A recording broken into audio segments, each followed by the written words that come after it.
গর্ভাবস্থায় প্রথম ৩ মাসে একজন গর্ভবতী মা কী, কী খাবেন সেটাই আজকে আমি আলোচনা করব।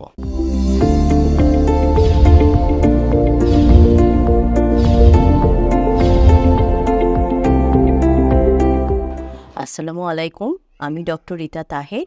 গাইনি, প্রসূতি এবং বন্ধ্যাত্ব মায়েদের বিভিন্ন সমস্যা, ডায়াবেটিস এবং আল্ট্রাসোনোগ্রাফি নিয়ে কাজ করছি কোনাবাড়ী ল্যাবেট হাসপাতাল এবং আরিভা ডিজিটাল ডায়াগনস্টিক সেন্টারে। গর্ভাবস্থা একটা মায়ের জন্য অনেক ইম্পর্ট্যান্ট একটা সময়। এ সময় মায়ের শরীরে অনেক হরমোনাল চেঞ্জ আসে, শারীরিক এবং মানসিক অনেক পরিবর্তন আসে।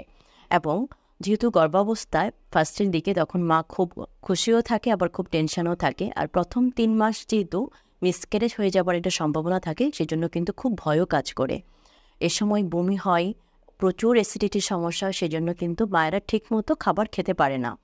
তো এই সময়টায় একজন গর্ভবতী মা খাবার তালিকাটা খুবই ইম্পর্ট্যান্ট, কারণ তার বমির জন্য, তার অ্যাসিডিটির জন্য সে কিন্তু অনেক খাবারই খেতে পারছে না, যার জন্য কিন্তু তার যে ভিটামিনসগুলো প্রয়োজন, যে পুষ্টিটা প্রয়োজন, সেটা কিন্তু পর্যাপ্ত পরিমাণে সেই মা পাচ্ছে না তখন।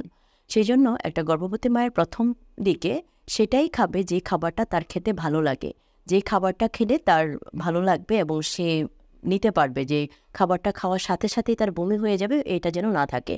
সেক্ষেত্রে যেটা আমি বলব যে বাহিরের যে খাবারগুলো আছে সেই খাবারগুলো টোটালি অ্যাভয়েড করতে হবে, এবং যে খাবারে প্রচুর অ্যাসিডিটি থাকে, যেমন ভাজা পোড়া, বাহিরের ফাস্টফুড জাতীয় যে খাবারগুলো, সেগুলোও টোটালি বন্ধ রাখবে।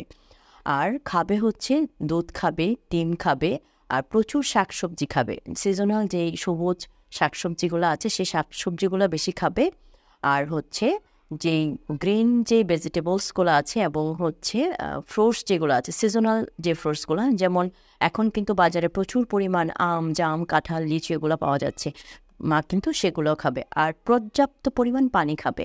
তো এগুলোই ছিল একজন গর্ভবতী মায়ের প্রথম দিকে খাবার তালিকা। সেক্ষেত্রে দুধ, ডিম অবশ্যই খাবে। এতে যদি মায়ের ওজন কমেও যায় তাতে কিন্তু খুব বেশি টেনশনের কারণ নেই, কারণ প্রথম ৩ মাসে বাচ্চার গ্রোথ কিন্তু ওভাবে হয় না। আর বমি এবং অ্যাসিডিটি প্রবলেমের জন্য যেহেতু মা পর্যাপ্ত পরিমাণে খেতে পারছে না, সেই জন্য কিন্তু ওয়েটটা একটু কমে যেতে পারে। সো তখন টেনশনের আর কোনো কারণ নেই। তো ভালো থাকুন সবাই, সুস্থ থাকুন এবং প্রেগনেন্সির সময়টাকে এনজয় করুন। আল্লাহ হাফেজ।